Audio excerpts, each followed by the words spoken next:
Stop being so stingy with money, it makes you look poor. When we got married, my husband used to praise me for being frugal and a good wife. But in just 2 years, he changed completely. You're too poor for me. I'm going to live with my wealthy mistress, so let's get a divorce. Is that so? How rich is this mistress? It seems you're under the impression that you're supporting me, but you're sorely mistaken. This actually makes things easier for me. I'll gladly divorce you quickly.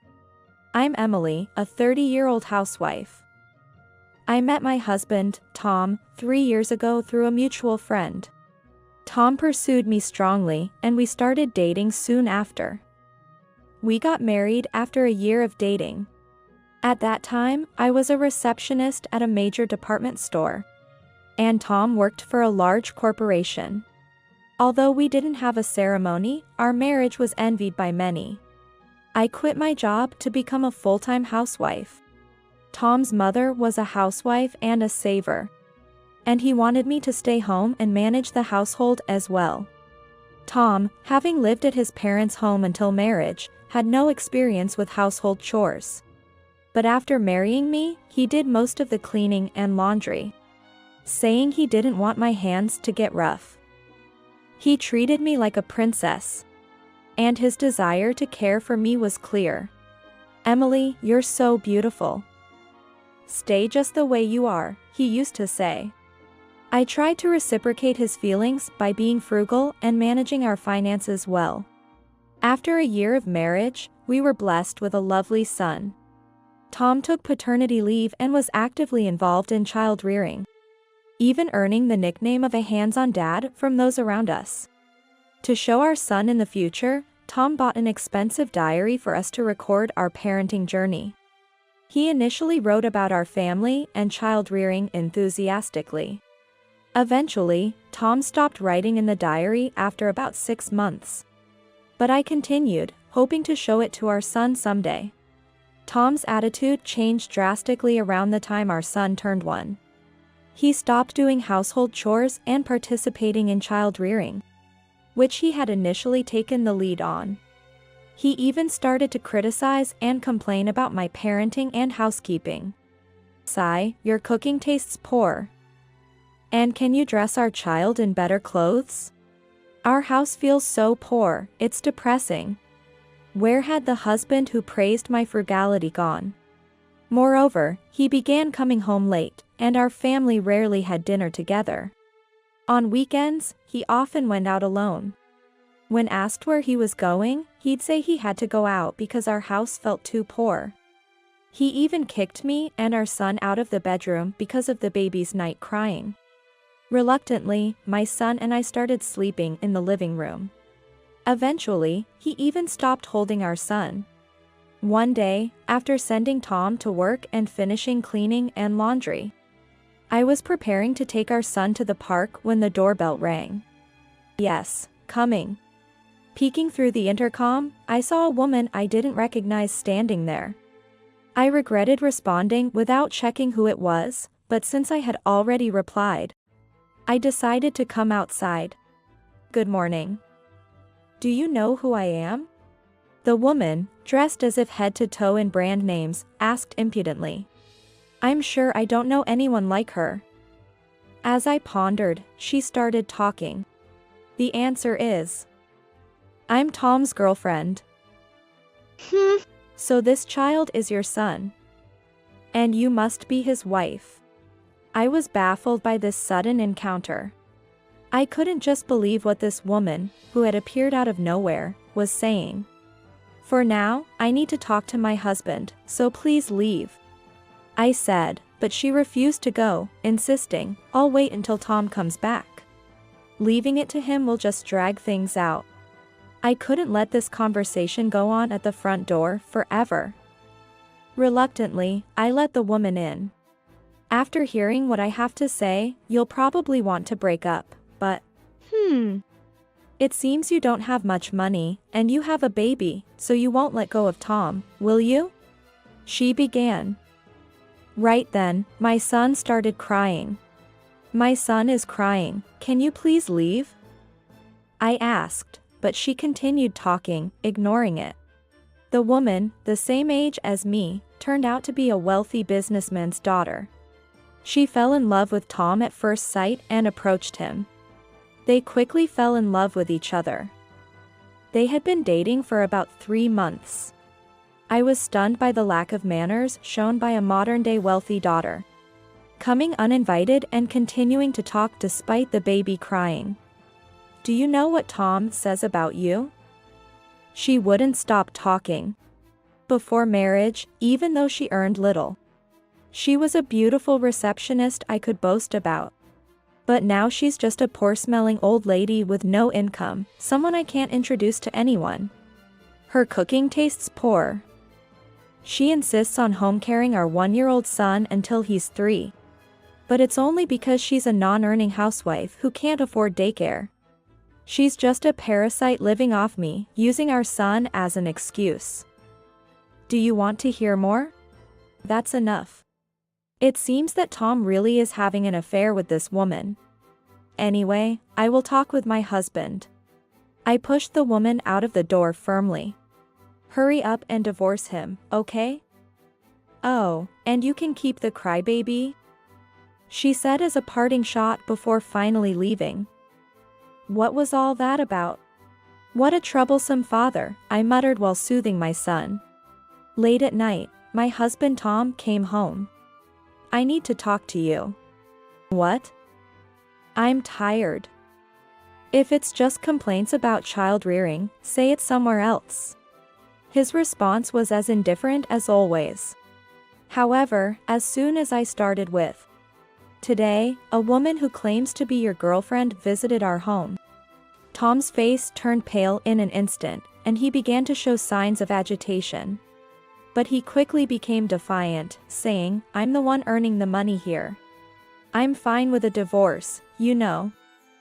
A poor person like you can't survive without me. You're already overwhelmed with child rearing, let alone working and raising a child. Oh, even if you work, with your abilities, you won't be able to support a child. You're the one who will be in trouble.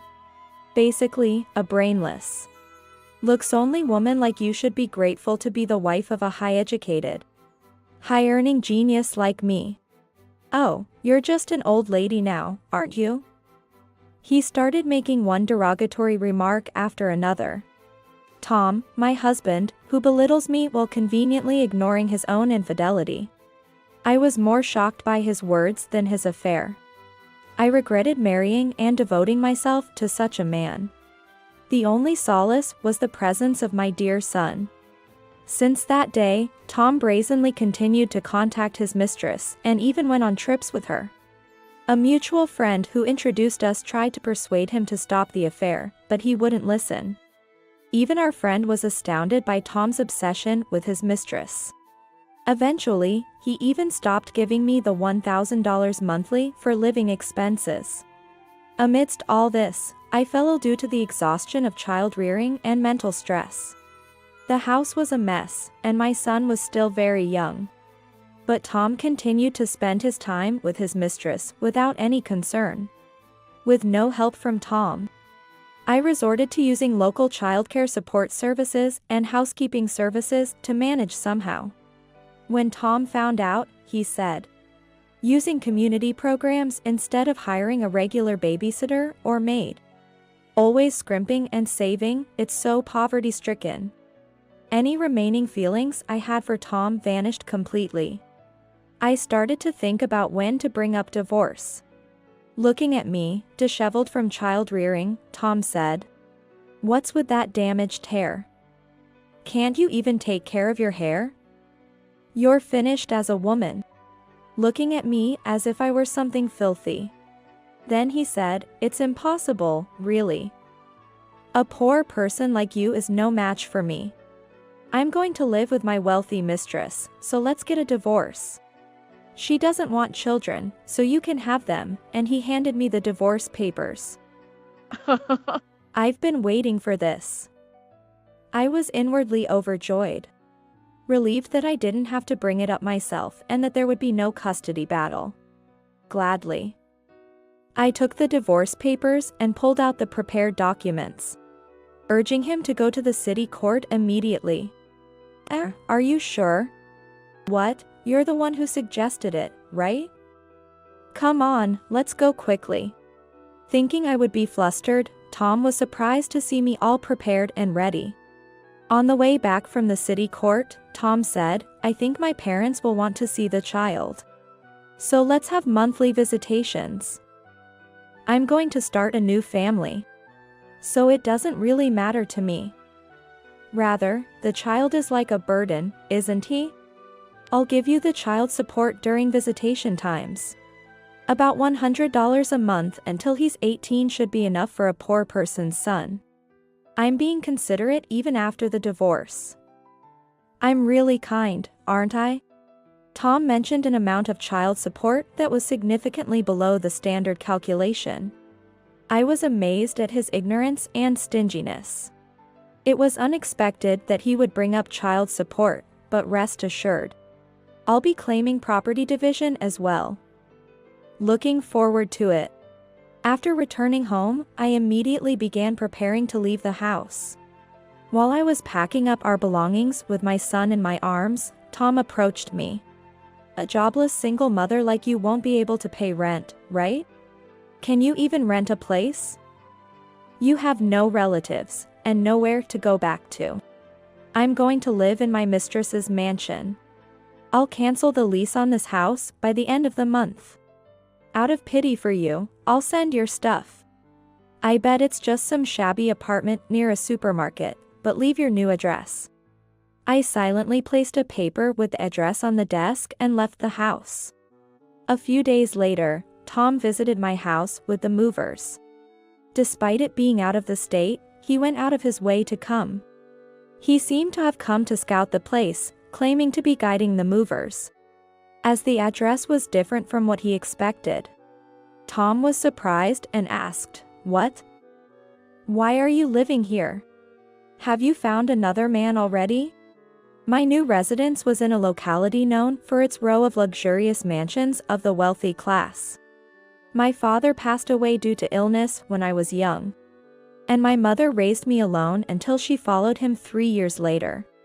Afterward, my maternal grandparents took care of me. My grandmother passed away when I was 20. My grandfather, a well-known wealthy man, died 2 years before I married Tom. My mother was an only child, making me the sole grandchild of my grandparents. Thus, all the inheritance was passed down to me. It's my own house. It was vacant because I lived out of the state after marrying you. Including other properties, the assets amount to about $13 million. Which I haven't managed well. As you said, I'm a parasitic poor person. So it's not as grand as your and your wealthy mistress's residence. But it's a comfortable house. I said with a touch of sarcasm. Tom, unable to hide his astonishment, demanded, What? Explain this to me properly. Thinking it a waste of time and energy to explain to this man, I remained silent. He then said, So it's part of my assets too, right? I should have rights to half of it even after divorce. It's joint property, so hand over half. Cash, land, anything. Make sure you give me half of the assets. I was utterly fed up.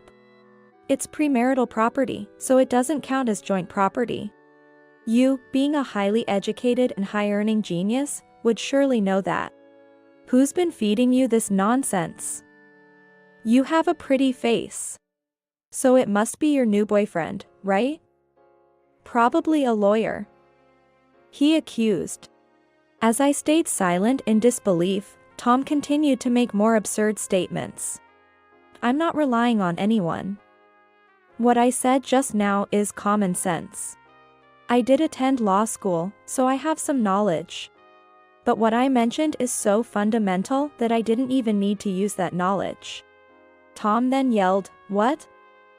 Weren't you just a high school graduate? I never heard of this.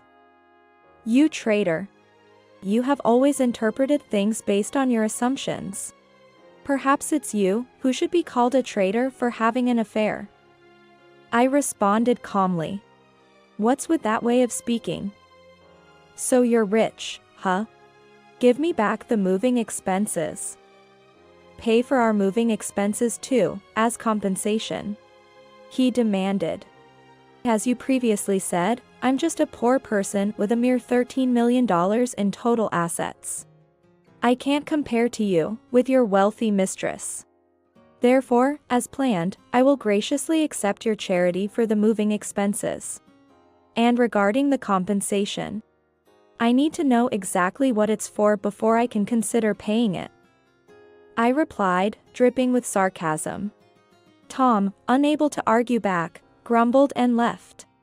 2 months later, I received a call from Tom. What's going on?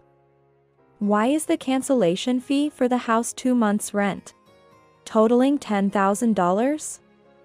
Why was the rent $5,000 a month? He sounded panicked.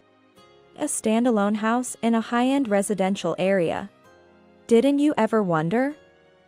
It was my house. But 2 months before we decided to divorce, I transferred the rights to another owner and rented it under your name. You left the house matters to me and initiated the divorce, so it worked out well for me.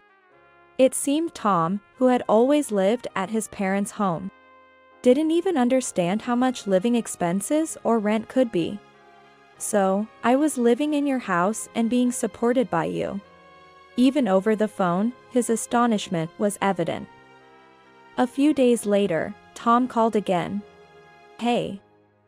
What's this about $800 in child support and compensation? You're rich, you don't need it. He sounded frantic. In fact, during the divorce preparations, I had gathered recordings of Tom's verbal abuse and evidence of him not providing living expenses. The luxury diary Tom had prepared had inadvertently become a record of our child's growth and Tom's verbal abuse.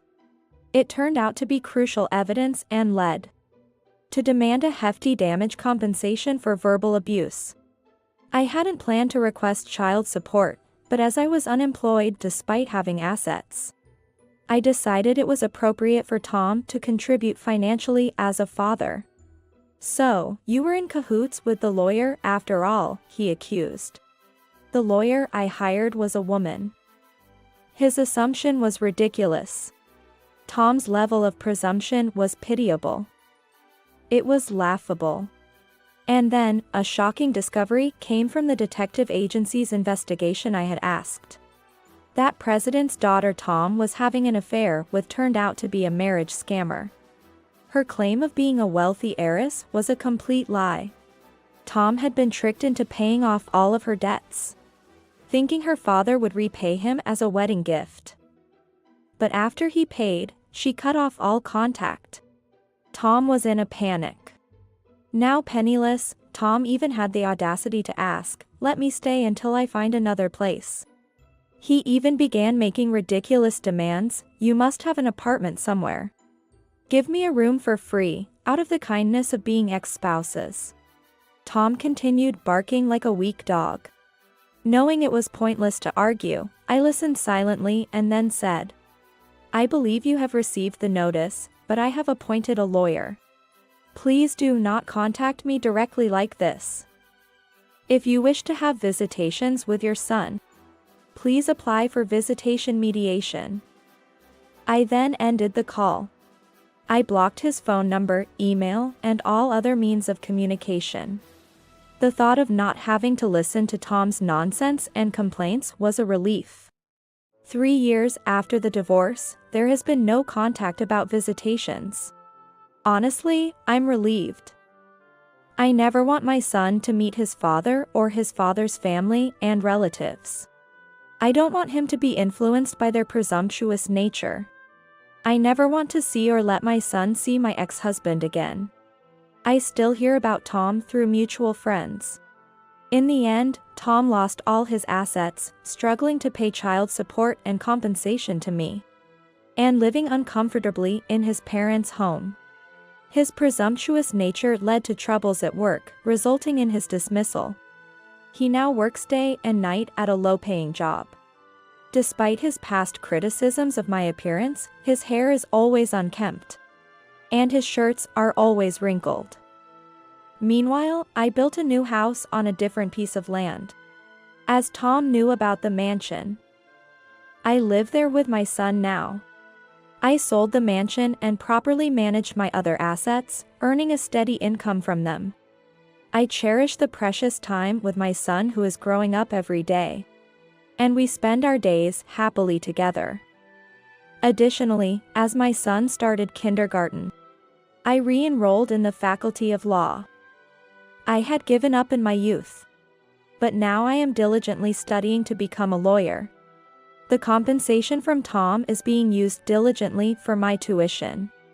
Inspired by the cool female lawyer who helped me, I want to become a reliable woman and make my son proud to have me as his mother. Life is still full of possibilities ahead. I've erased my ex-husband from my memory. And I'm looking forward to enjoying various things in life with my lovely son.